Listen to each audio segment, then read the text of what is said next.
मी 3 दिवस झालं प्रणिती शिंदेंचं बघतोय. परवाच धैर्यशील मोहिते पाटलांना सांगोल्यातून हाकलून लावलं. काल प्रणिती शिंदेला कवठीतून हाकलून लावलं.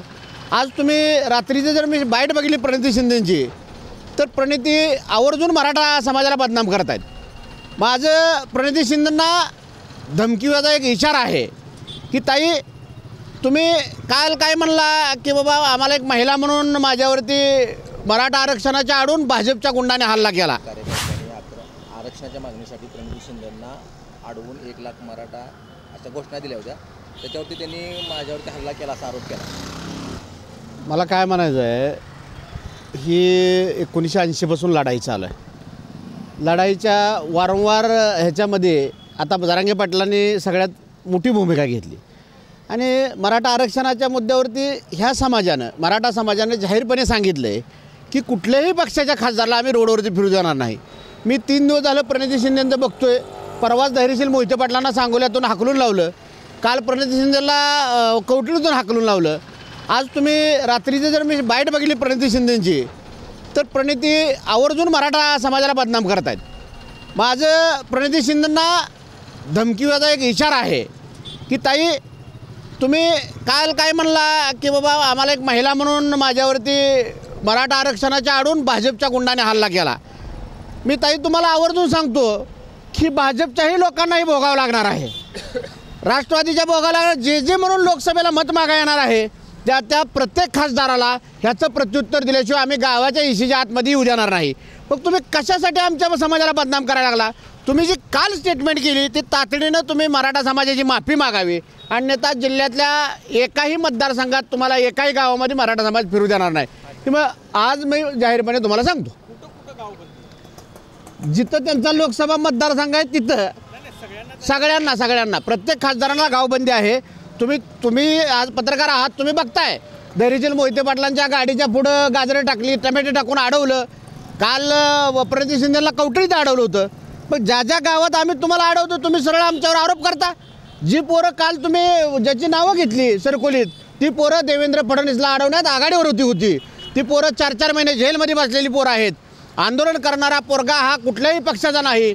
तो आवर्जून सांगतो तो हा आंदोलन करताच आहे आणि आरक्षणासाठी लढणाराच कार्यकर्ता आहे. मला जाहीरपणे सांगायचं आहे. लोकसभेची निवडणूक ही देश पातळीवरची निवडणूक आहे. देशाचं भवितव्य ठरवणारी निवडणूक आहे आणि कुठंतरी निवडणुकाच्या प्रक्रियेवर दबाव टाकण्याचा प्रयत्न मराठा समाजाकडनं होतो का या सगळ्या उमेदवारावर बहिष्कार टाकून किंवा त्यांना अडवून? भारताच्या जनगणनेमध्ये मराठा ही नाव आलेलं आहे. मग आम्ही एक सांस्कृतिक मराठा समाजाचे लोक आहे महाराष्ट्रातले. आम्ही बी ह्या भारतातलीच आहे ना. तुम्ही आम्हाला सत्तेत येत असताना आरक्षणाचा शब्द दिलता. कुठलेही असू द्या, काँग्रेस असू द्या, राष्ट्रवादी असू द्या, भाजप असू द्या, दिलता का नव्हता?